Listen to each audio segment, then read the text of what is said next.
Hello, y'all. It's 7:07 p.m. in the evening, so I can't be very long.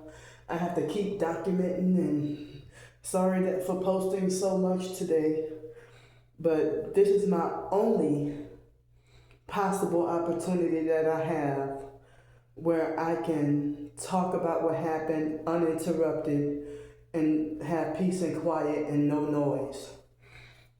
So this is what happened. I did like a couple of small videos, not very long videos, in the, because I try to, have peace and quiet. So I don't think it was sinny, but it most likely was the fake Angie Peterson LingLing perp who was the one who illegally prank called the library and said that I was harassing and following her in the bathroom and being creepy with the phone camera.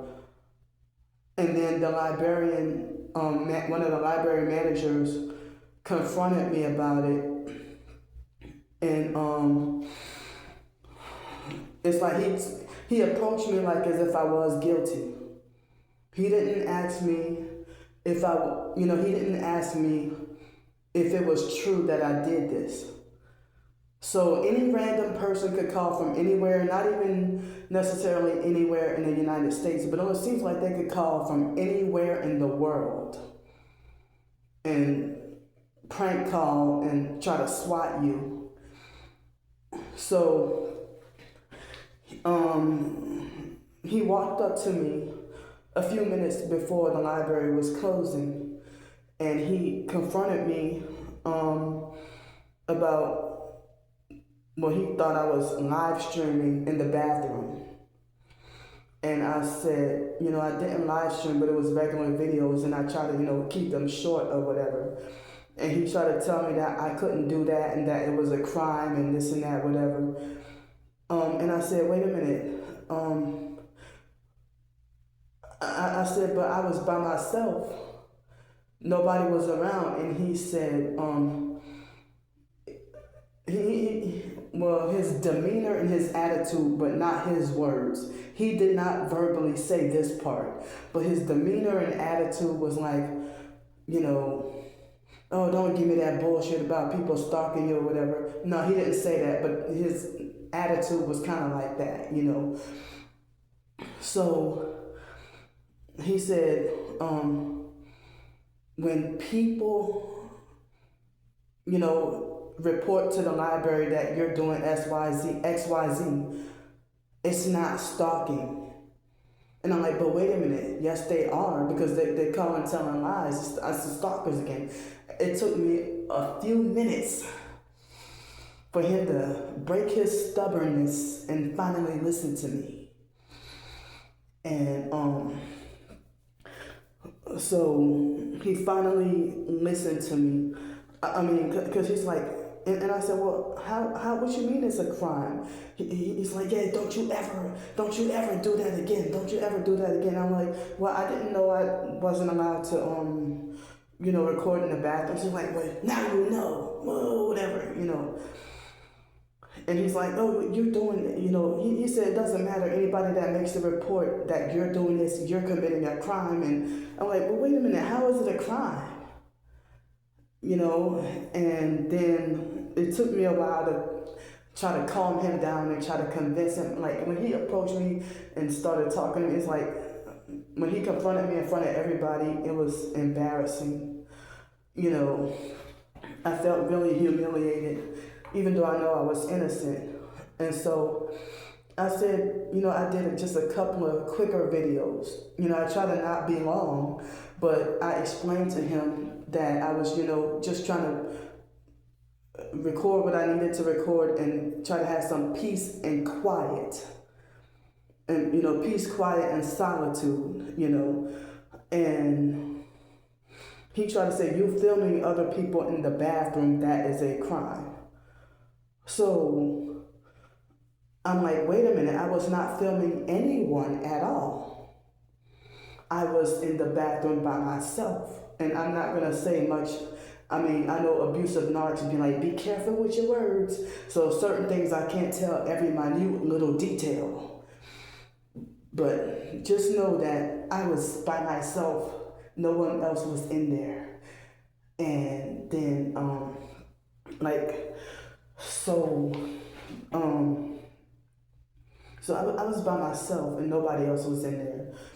And so then, you know, he said, well, someone called and said that, you know, you were following them around and harassing them with your phone camera, recording them in the bathroom. I said, that's not true. I didn't do that. I was by myself. And I was just, you know, asking for help online or whatever. And then at first he was not trying to hear it, my explanation, and wanted me to be guilty so bad. And then after a while he softened himself up and then realized that, he realized he had been played and lied to and deceived, and said, well, I don't remember his exact words, but he said something about, it's, you know, it's, you know, it's a shame that, you know, people call up and telling lies or whatever, you know. I don't remember what he said, but he finally believed me. And then he's like, you know, if you were in the bathroom by yourself, you have nothing to worry about. You can do that. You're fine. You're fine. You have nothing to worry about. And I'm like, okay. So, the fact that they would have swatted me again, that's why I did it like a quick 30-second video before leaving the library, and then I left the library immediately. Keep in mind, people are legally allowed to, you know, film. I was trying to say people are legally allowed to use the library Wi-Fi after hours and stay on the property like after hours and use the Wi-Fi if needed. But the stalkers, they don't want me live streaming at all, and they're trying to get it to a point where they don't want me filming and recording anything because the bastards don't want me exposing them, the truth about them. I mean, and so when LingLing, she did this, she illegally did this unprovoked, and I almost forgot this part.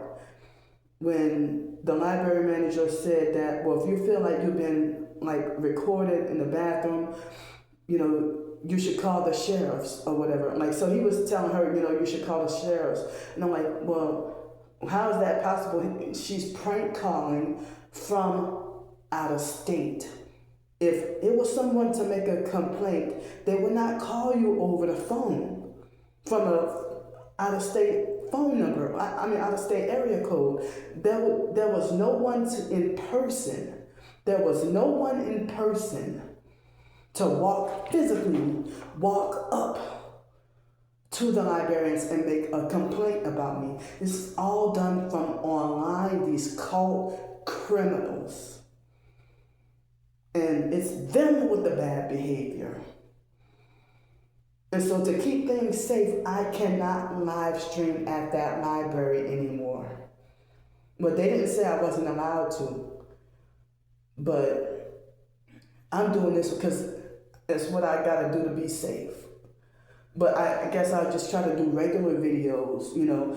And I've been trying to, since I don't have my earbud. I got my earbuds. I'm interested. I don't have a second device or like another music player to block out the outside noise while I'm filming and recording ever since the stalker stole my bag. So hopefully next week, I hope I can get something next week to get something to an alternative device to go back to having an alternative device to block out the noise, and that's why I went into the bathroom, so I could have complete peace and quiet and nobody to disturb me and stuff like that, So, but I'm glad that he finally listened to me and told me don't worry about it. He's like, yeah, those are the same people who swatted you, who called the police or swatted you like a couple of weeks ago. I said, yeah, that's the same group. He's like, oh, you're fine, you know. So tonight will be the 7th night of me being on the streets. My legs are swollen. Days of sleep deprived. I have heavy pressure on my heart and probably fluid. And I can't get proper rest and dealing with this unprovoked stalking and harassment. I mean, I did not do anything to warrant for Angie to do this to me. You know, it was unprovoked. Or was she upset about my video of talking about a solution off the streets and out of homelessness? But I gotta get off here. I love y'all, and I will try to live stream tonight. And I'm really sick and I'm not feeling well.